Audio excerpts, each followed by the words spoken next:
Nakaraang linggo, Martes, ako'y dinalaw ng isa kong kaibigan na matagal ko nang hindi nakikita.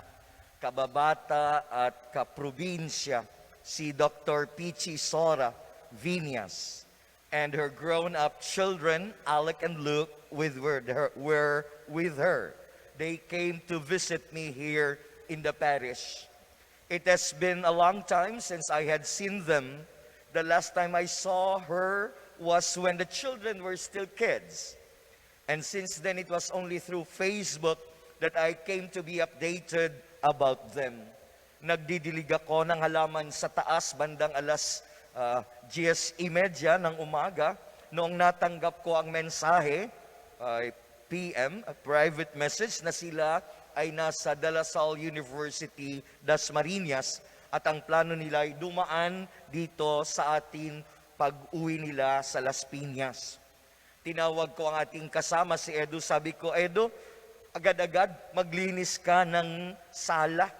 Kung pwede, ang buong kumbento. Alam ko po kasi Martes hindi pa nakakapaglinis ng maigi sa loob. Kaya sabi ko, nakakahiya. Baka abutan tayo na hindi malinis ang sala, baka marumi ang guest CR. At naiisip ko ano ang ihahanda ko na magugustuhan nila, lalo na nung mga bata, nung kanyang mga anak. I do not know the taste of the young, but I'm sure I know what Dr. Pichi would want. Nakakahiya nga kung aabutang hindi kami handa.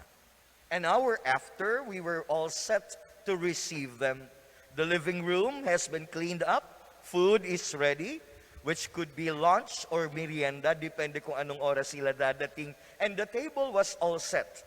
At habang pahapon ng pahapon, para akong kinakabahan, I might have missed something. Their coming over was a sort of an urgent thing because 2 days after they would be going back to Legazpi City in 2 days, and there will be no other day and time for them to come over. And so hurriedly and urgently, we prepared for them. In my heart, we need to make up and do a lot of updating. I was bent to welcoming them very simply, but in a way that would spell out my gratitude and love for this family.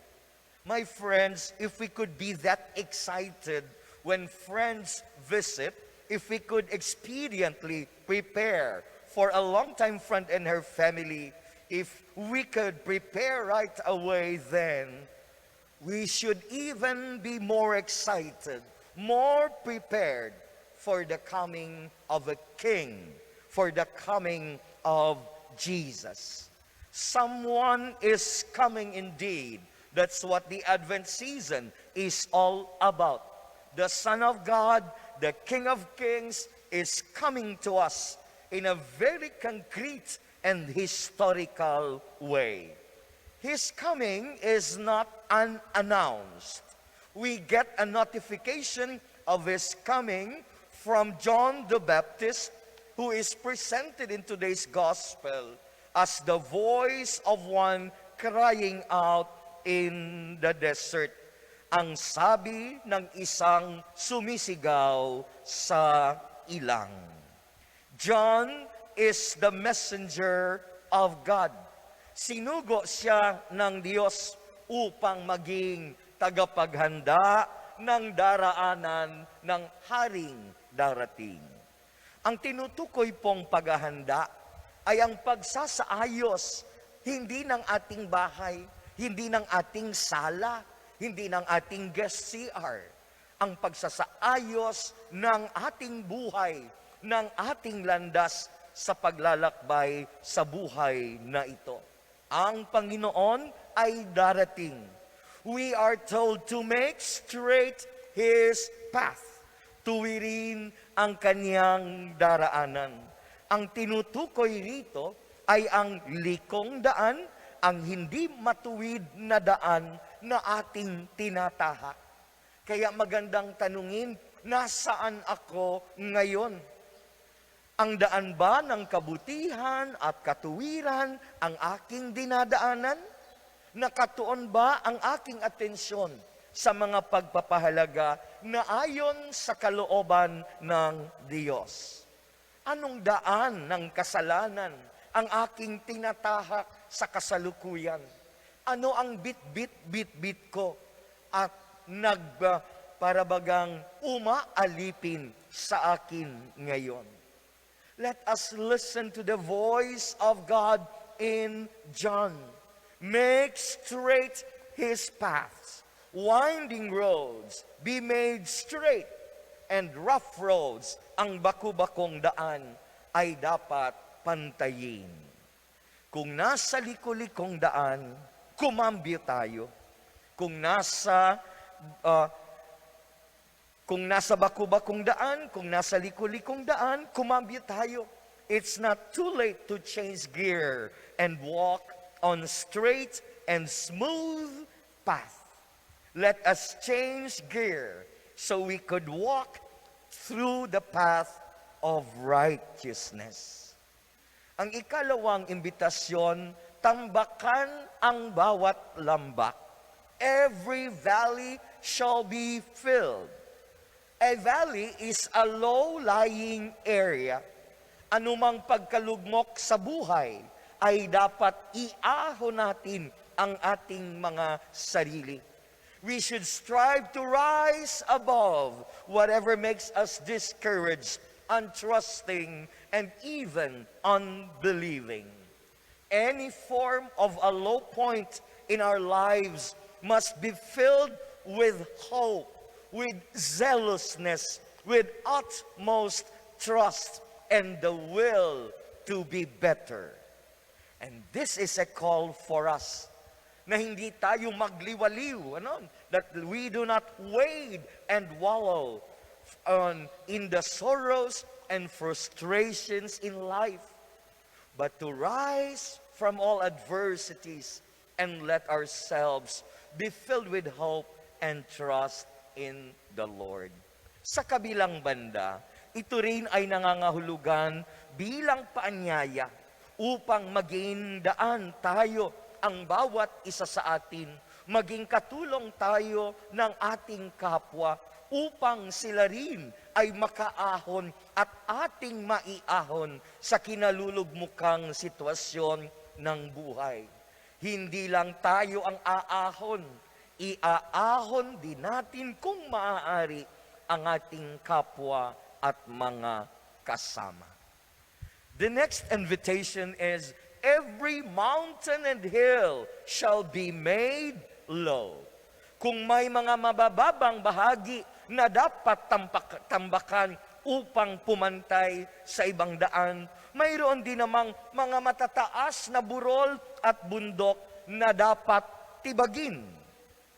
Ang tinutukoy rito'y ang ating pagmamalabis, ang ating pagmamataas, ang ating mga kayabangang marapat na tapyasin.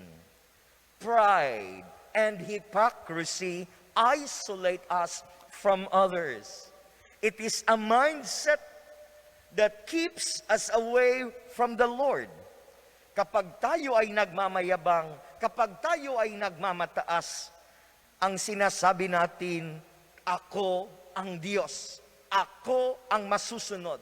At dahil diyan, hindi natin kailangan ang Panginoon. And if this is how we are, if this is our stance in life, the Lord cannot come in to us because we are convinced that we have no need for God. John the Baptist is sent as a messenger of God. The message that a messenger of God brings is the message of God Himself. And we are called, we are invited to listen. Ang kagandahan at katuwiran ng buhay kung saan tayo tinatawag at inaanyayahan ng Panginoon ang daang marapat at dapat nating tahakin. Hindi ito ang daan ng ating kapariwaraan at kamatayan. Ang gustong daan ni Jesus, ang daang aakay sa ating lahat patungo sa buhay. Dahil ito rin ang daang babagtasin ng Panginoon. Sa daan ding ito, darating sa atin ang Panginoon. Sabi po ni Cardinal Chito Tagle noong 2008 sa kanyang mensahe sa Synod of Bishops on the Word of God, when people listen to God's Word, they experience true life. If they refuse to listen, life ends in tragedy. Kaya sabi niya, listening is a serious matter. I think the good cardinal refers to listening that is not merely hearing, pasok dito, labas dito. But he was referring to listening that is obedience to the Word of God. Ang pagtalima sa salita ng Diyos. At kapag tayo ay tumalima sa napakinggang salita ng Diyos, katulad ni Juan, we can also be effective messengers of God. We can be both effective and affective proclaimers of the good news to others. Now, going back to my story, because it has been a long time since we were together, Dr. Peachy and I had a lot to tell and ask each other. Para bagang kamustahan talaga. I have had countless thoughts relayed to the children, Alec and Luke. Ika nga, karunungan ng isang tumatanda at mas matanda. And in the course of their stay, we found a common story. One which we have not talked about in person. 5 years ago, Dr. Peachy lost her mother to cancer. Tita Son was like family to me when I was in college. And then I lost my father a year and 6 months ago. We found the connection. We were both still grieving. And while I was telling her about my loss, our loss, Dr. Peachy's eyes were streaming with tears as much as I did. She listened, I listened. I grieved, she grieved. We are pained, but we are both thankful and hopeful. We both believe. And all of a sudden, the connection cut off in a way by circumstances and time was there. My friends, this is the magic of listening. It re-sparks relationships and it tells us again and again, hindi ka nag-iisa. Hindi ka nag-iisa dahil karamay mo ako, dahil kasama mo ako. I think this is also the message of Jesus to all of us. I am coming dahil ayokong nag-iisa ka. You'll never be alone. Dadamayan ko kayo, sasamahan ko kayo. And then 2 days after, they were back in Legazpi City. Dr. Peachy sent me a message. I hope you know how much those conversations meant to me. I pray and hope, my brothers and sisters, that when Jesus comes, He will also say to us all, I hope you know that I appreciate how much you have prepared